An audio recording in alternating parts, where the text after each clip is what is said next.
Hey everybody, and welcome to my video, just one video on this, on the Spartus Full-Vue.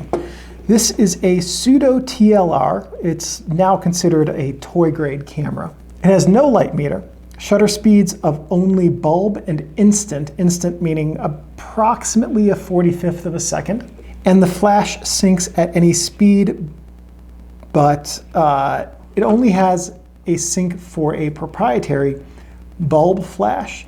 Both the flash itself and the bulbs for it will be difficult to impossible to find today. Realistically, you're probably just not going to use this with a flash. I seem to recall that on some of these cameras it's possible to reconfigure them to time them for a modern flash, but I don't know if that's possible on this one, nor do I know how much effort that would be or if it's even worth it.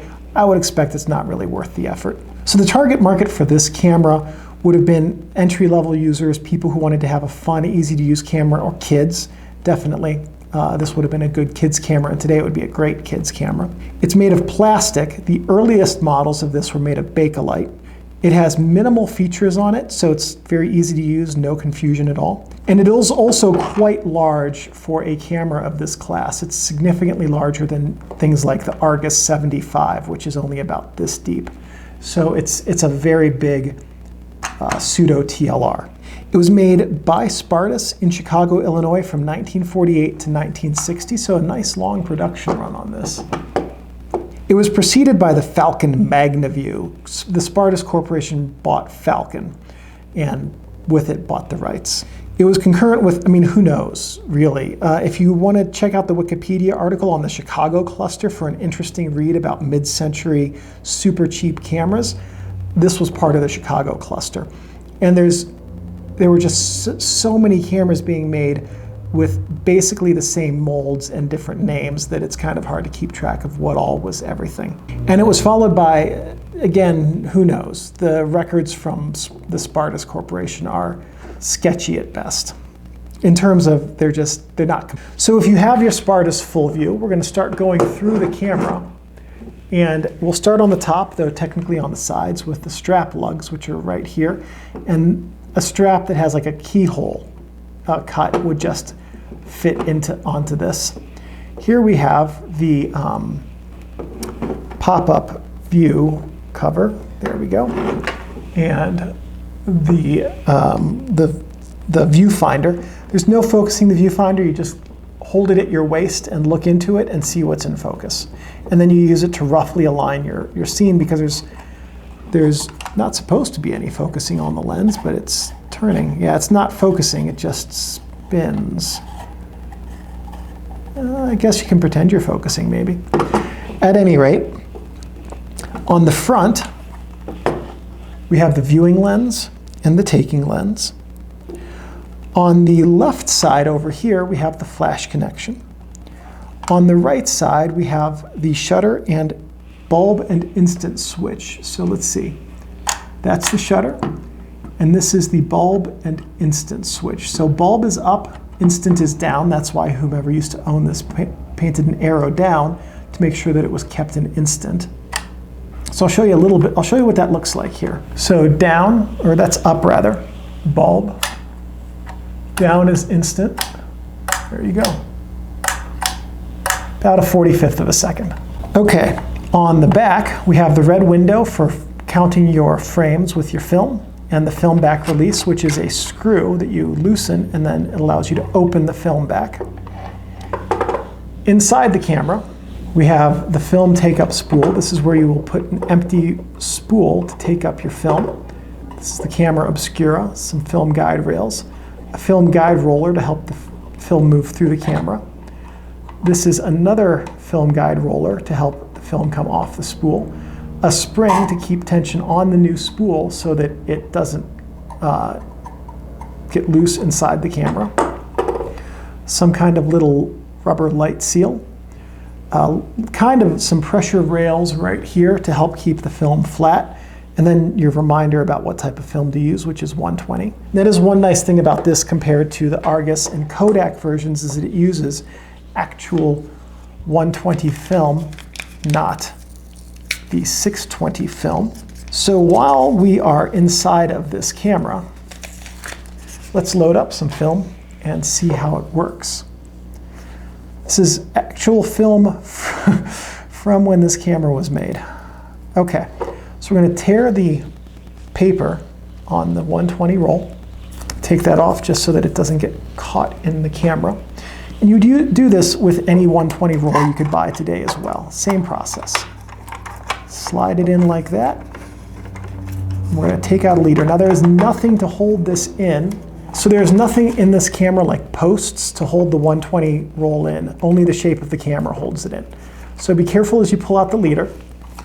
Then load it into the take-up spool up here. Next we're going to advance just a little bit, trying not to jack up this paper because I want to use it again in future videos. And then we're going to advance the film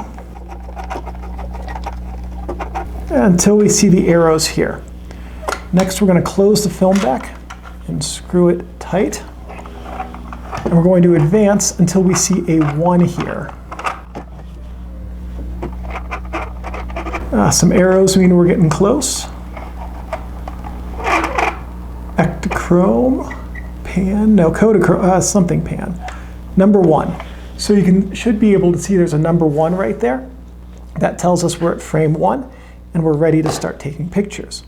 So film is one and done, so in the real world you don't want to do this. If you open up your film back when you're taking pictures, you will ruin it. Ferrochrome pan, that's what it said.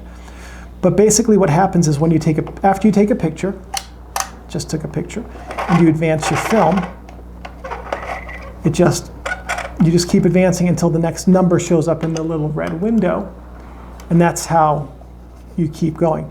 These numbers on the outside are for different formats. This is a 6x6 camera, so the red window shows you the number that's in the middle, which is for your 6x6 format. So let's say that you have been using this properly. You've gone through the entire roll of film, you've taken your 12 photos, and after you do that, you advance it all the way until the entire leader is taken up and you can't see any leader in the red window anymore. When you're done with your film, you can then safely open up the film back, and your film will be taken up here. At that point, you pull out this post, and you can remove your film. There'll be a little piece of sticky stuff on it that you can use to hold the paper in place so that it doesn't unspool. And then you grab your empty film spool from the bottom, move it up here, and drop the knob in place, and then just spin it until this turns. And now you're ready to load another roll of film into the camera and keep going. And that's how you load film, how it goes through the camera, and how you can change film once it's done. Next thing let's do is talk about what's in the focusing screen here. So you should be able to make that out fairly well. And you can see probably my studio lights in the window over there. There's no focusing on this screen. It's just a waist level screen. So you're going to hold it a little bit below your face and look into it. And when you have the scene that you want to take a picture of in focus, you just trigger the shutter and you're done. You've taken your picture. That's not only how you use the focusing screen, that's how you take a picture too. And so that's the process of taking the photo. What about double exposures? Well, this camera is a double exposure machine because the shutter is not connected to the film advance. So you can take exposures all day long without advancing the film, and you could just keep putting them on the same part of the film. So to take a double exposure, all you have to do is take a photo, recompose to take your second, and then advance until you get to the next frame. It's the simplest double exposure you can take, honestly. There's no way to compensate for your exposure differences with this camera. So realistically, you're just going to have to take what you can get. Modern film stocks are not as sensitive as old-time film stocks, so meaning that they have a lot more forgiveness. So if you do double exposures with this camera, it's going to be okay to overexpose them. Realistically, you're going to have more issues getting, with the focus and the image softness and things like that. But for those of you who want to do double exposures on the cheap, especially on 120, this is a pretty good option for doing that. So some things not to do with your camera. So don't leave your camera in your car. The heat can damage the plastic, and that would be the biggest issues if the plastic warps in the heat or gets fragile in the cold. Also, cameras are always, even inexpensive ones like this, a target for camera thieves, and it's cheaper just to carry this with you than to come back to your car and have a broken window. Don't store this in a plastic bag or box. Moisture can damage the plastic. It could also damage the optics, although realistically I'm guessing that because these look like they have plastic lenses, yeah, they sound like they have plastic lenses, that they're not going to be super sharp to begin with, but you don't want to damage the optics. Don't let your camera get wet. The spring action in here that controls the shutter is definitely not high-end metal, and if it rusts, it could impair the shutter or break, and then your shutter won't work at all. And just remember that even though this might not be the most precise camera ever made, it still can take good photos, because any camera in the hands of a good photographer can take good photos.